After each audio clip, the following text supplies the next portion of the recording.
सभी को जय मसीह की। हम परमेश्वर का धन्यवाद करते हैं। इस शाम में परमेश्वर ने हमें अब तक संभाल के रखा।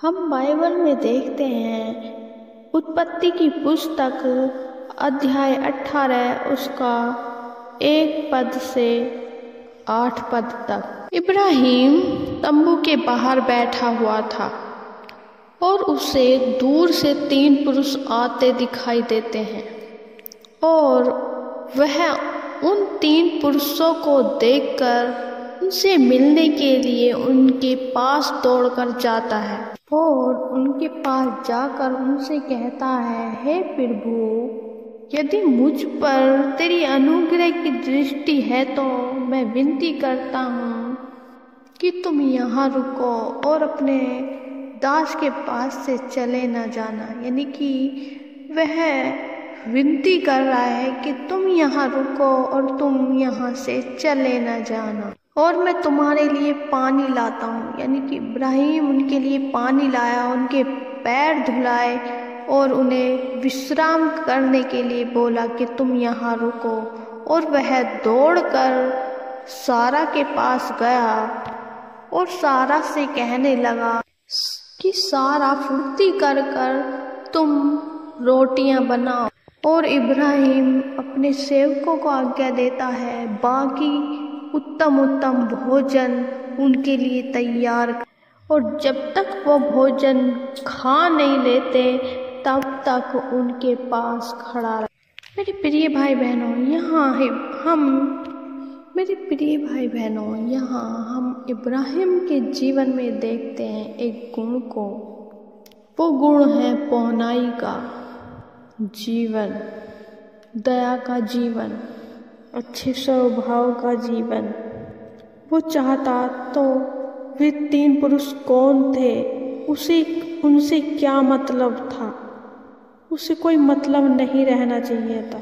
वह अपने घर में और वे पुरुष जहाँ उन्हें जाना था चले जाते।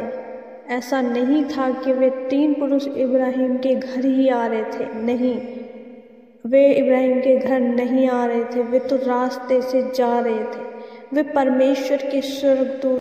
परंतु इब्राहिम ने उनके पास जाकर उनसे विनती की कि तुम मेरे पास रुको, तुम मेरे पास ठहरो, मैं तुम्हारे लिए कुछ देना चाहता हूँ, तुम्हारे लिए कुछ भोजन देना चाहता हूँ, मैं तुम्हें कुछ खिलाना चाहता हूँ। उसने उनसे विनती की और उन्होंने इब्राहिम की विनती स्वीकार और वे बैठ गए और उन्होंने कहा, जो तेरे जी में है उस इच्छा को पूरा कर। और इब्राहिम ने उनके लिए उत्तम भोजन बनाया।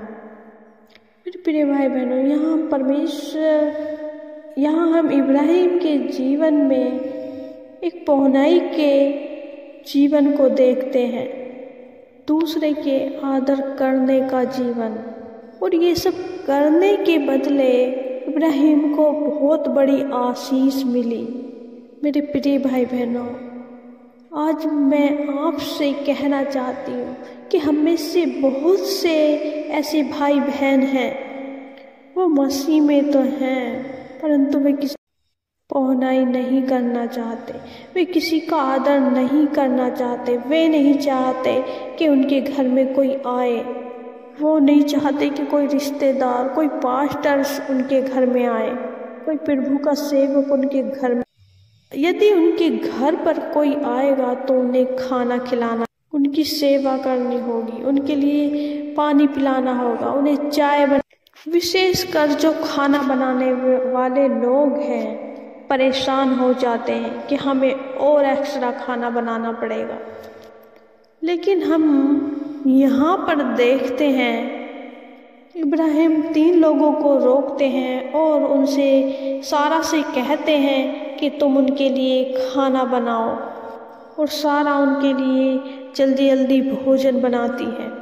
मेरे प्रिय भाई बहनों, मैं उत्साहित करना चाहती हूँ कि हमारा परमेश्वर हमसे यही चाहता है कि हम दूसरों सेवा करें, पौनाई करें, हम लोगों का अतिथि सत्कार करें, उनको अपने घर में जगह दें, उनको भोजन की व्यवस्था कराएं, और जो उनको ज़रूरत की चीज़ें हैं वो उनके लिए करें।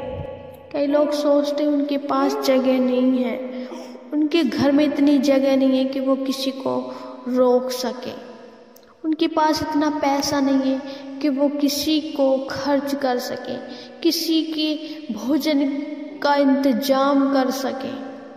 लेकिन मेरे प्रिय भाई बहनों, बाइबल कहती है दिया करो तो तुम्हें भी दिया जाएगा। मेरे प्रिय भाई बहनों, हम एक वचन पढ़ेंगे इब्रानियों की पुस्तक अध्याय 13 और उसकी 1 और 2। भाईचारे की प्रीति बनी रहे, पहुनाई करना न भूलना, क्योंकि इसके द्वारा कितनों ने अनजाने स्वर्गदूतों की पहुनाई की है।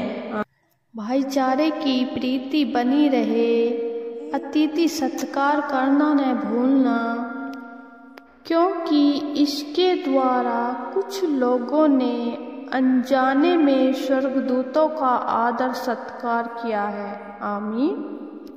मेरे प्रिय भाई बहनों, यहाँ परमेश्वर का वचन कहता है अतिथि सत्कार करना न भूलना। हम सभी मसीह भाई बहनों को अतिथि सत्कार करना नहीं भूलना है। यहाँ पौलुस कहते हैं क्योंकि इसके द्वारा, यानी कि अतिथि सत्कार के द्वारा कुछ लोगों ने अनजाने में ही स्वर्गदूत आदर सत्कार किया है।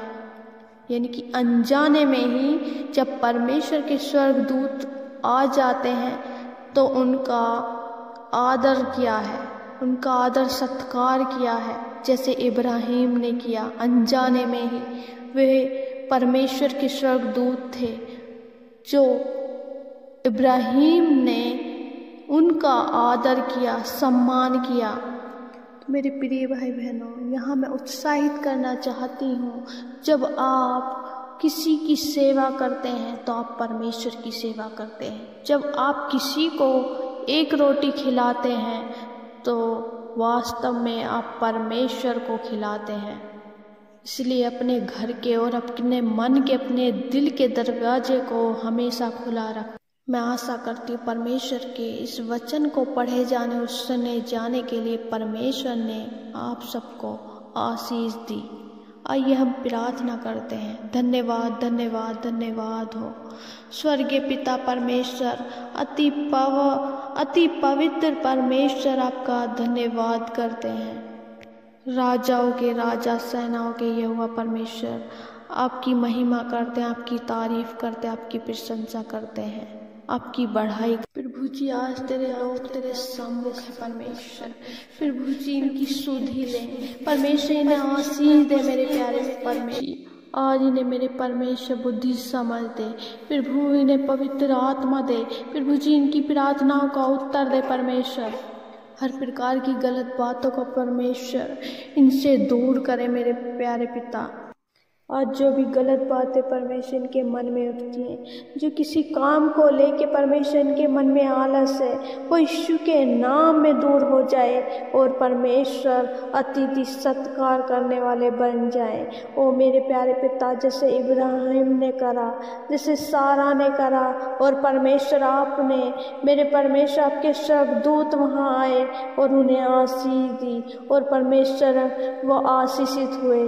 परमेश्वर आज तेरे लोग आशीषित होने पाए यीशु के नाम में। सच में मेरे परमेश्वर सत्कार किया और परमेश्वर उन्हें आशीष मिली। प्रभु जी आपके लोग भी मेरे परमेश्वर अनजाने में ही सही प्रभु जी अतिथि सत्कार करें और वो आशीष परमेश्वर उनके जीवन में आने पाए जो परमेश्वर आप चाहते हैं। सच में मेरे परमेश्वर प्रभु जी अपनी सामर्थ को दे मेरे प्यारे पिता। धन्यवाद करते हैं प्यारे परमेश्वर।